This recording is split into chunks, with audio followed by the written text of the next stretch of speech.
ಕನ್ನಡ ಸಾಹಿತ್ಯ ಓದುಗ ಬಂಧುಗಳಿಗೆ ನಮಸ್ಕಾರ. IASಗೆ ಜಾನಪದದಲ್ಲಿ ವಿಶೇಷವಾಗಿ ಅಳವಡಿಸಿರ್ತಕ್ಕಂಥ ಪಠ್ಯ ಆಮಾನಾಯಕರವರ ಜಾನಪದ ಸ್ವರೂಪನೂ ಕೂಡ ಒಂದು. ಬಹುಶಃ ಈ ಪುಸ್ತಕ ತುಂಬ ಚಿಕ್ಕದಾದರೂ ಕೂಡ ಮಹತ್ವವಾದ ವಿಚಾರಗಳ ಕಡೆ ಗಮನ ಸೆಳೀತಕ್ಕಂಥ ಪ್ರಯತ್ನವನ್ನು ಮಾಡ್ತಾ ಬಂದಿದೆ. ಸ್ನೇಹಿತರೆ, ಜಾನಪದ ಅಂದ ತಕ್ಷಣ ನಿಮ್ಮಲ್ಲಿ ಯಾವುದೇ ರೀತಿಯಾದಂಥ ಕೀಳರಿಮೆ ಇಟ್ಕೋಬಾರ್ದು.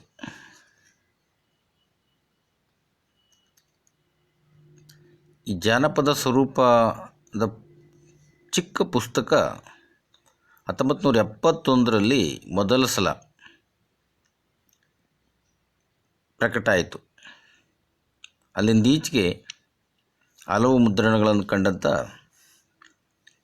ಪುಸ್ತಕ ಆಗಿ ನಮ್ಮ ಮುಂದಿದೆ.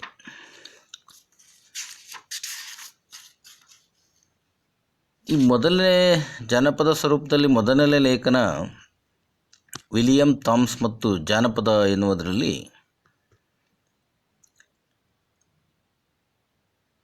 ಇದು ಲೋಕಪರಿಚಿತವಾಗಿರುವ ಫೋಕ್ಲೋರ್ ಎಂಬ ಪದದ ಸೃಷ್ಟಿಯ ಕಥೆಯನ್ನು ಪರಿಚಯಿಸ್ತಾ ಹೋಗ್ತಾರೆ. ಇನ್ನು ಎರಡನೇ ಲೇಖನದಲ್ಲಿ ಅವರ ಹೆಸರೇ ಸೂಚಿಸುವಂತೆ ಜಾನಪದ ಸಾಹಿತ್ಯದ ಸ್ವರೂಪ ಚರ್ಚೆಯನ್ನು ಒಳಗೊಂಡಿರ್ತಕ್ಕಂಥದ್ದನ್ನು ನಾವು ನೋಡ್ತೇವೆ.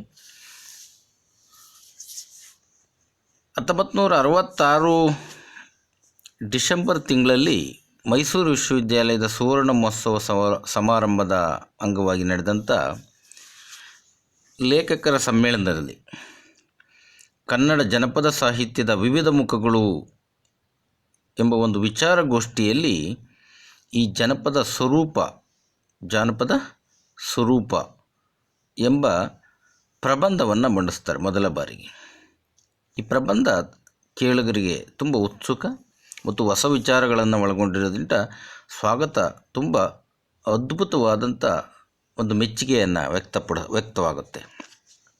ಅದು ಜಾನಪದ ಅಧ್ಯಯನ ವೈಜ್ಞಾನಿಕ ದೃಷ್ಟಿಯನ್ನು ಹೆಚ್ಚು ಗಮನ ಸೆಳೀತಕ್ಕಂಥದ್ದು ಕೂಡ ಆಗಿತ್ತು.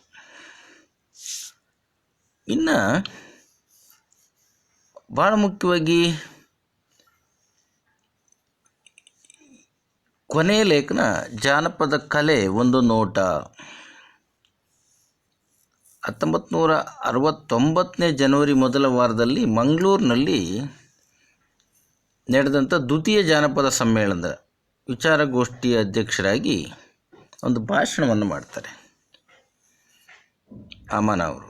ಅದರ ಸಾರವನ್ನು ಜಾನಪದ ಕಲೆಗಳನ್ನು ನೋಡಲು ಒಂದು ವಿಶಿಷ್ಟ ದೃಷ್ಟಿಯನ್ನು ಬೆಳೆಸಿಕೊಳ್ಬೇಕಾದ ಅಗತ್ಯವನ್ನು ಇಲ್ಲಿ ಪ್ರಸ್ತಾವನೆ ಮಾಡ್ತಾ ಹೋಗ್ತಾರೆ.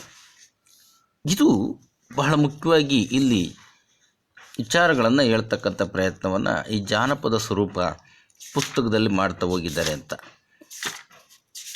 ಅಷ್ಟೇ ಅಲ್ಲ, ಈ ಪುಸ್ತಕ ಜಾನಪದ ವಿದ್ಯಾರ್ಥಿಗಳಿಗೆ ಒಂದು ಕೈಪಿಡಿ. ಆರಂಭದಲ್ಲಿ ಓದಲೇಬೇಕಾದಂಥ, ತಿಳ್ಕೊಳ್ಳೇಬೇಕಾದಂಥ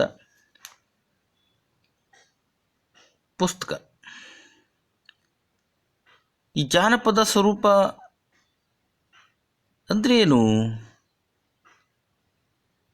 ಅಂದರೆ ಯಾವುದೇ ಒಂದು ಸಮುದಾಯದಲ್ಲಿನ ಜೀವನ ಪದ್ಧತಿ, ಆಚರಣೆಗಳು, ನಂಬಿಕೆಗಳು, ಸಂಪ್ರದಾಯಗಳು ಸೇರಿದಂತೆ ಅಲ್ಲಿನ ಆಟ ಪಾಠ, ಕರಕುಶಲ ಕಲೆ ವಸ್ತುಗಳೆಲ್ಲವನ್ನು ಈ ಜಾನಪದ ಅಂತ ಕರಿತೇವೆ. ಫೋಕ್ಲೋರ್ ಅಂತಲೂ ಕರಿತೇವೆ. ಜಾನಪದ ಅಂದರೆ ಫೋಕ್ಲೋರ್ ಅಂತಲೇ. ಆದಿಮಾನವನ ಕಾಲದಿಂದ ಹಿಡಿದು ಆಧುನಿಕ ಕಾಲದ ನಾಗರಿಕ ಮಾನವನ ಸಮುದಾಯಗಳಲ್ಲಿ ಜಾನಪದ ಅಳಿಯದೆ ಉಳಿದುಕೊಂಡು ಬಂದಿದ್ದಕ್ಕಂಥದ್ದನ್ನು ಗಮನಿಸ್ತೇವೆ. ಭಾಷೆಗೆ ಲಿಪಿ ಕಾಣಿಸಿಕೊಳ್ಳದ ಪೂರ್ವಕಾಲದಲ್ಲಿ ಮಾನವ ಸಮಾಜದ ಎಲ್ಲ ವರ್ತನೆಗಳು ಕೂಡ ಮೌಖಿಕವಾಗಿ ಅಭಿವ್ಯಕ್ತವಾಗ್ತಿದ್ವು. ಹಾಡು, ಅವನ ಕುಣಿತ, ಅವನ ಆಚಾರ ವಿಚಾರಗಳು,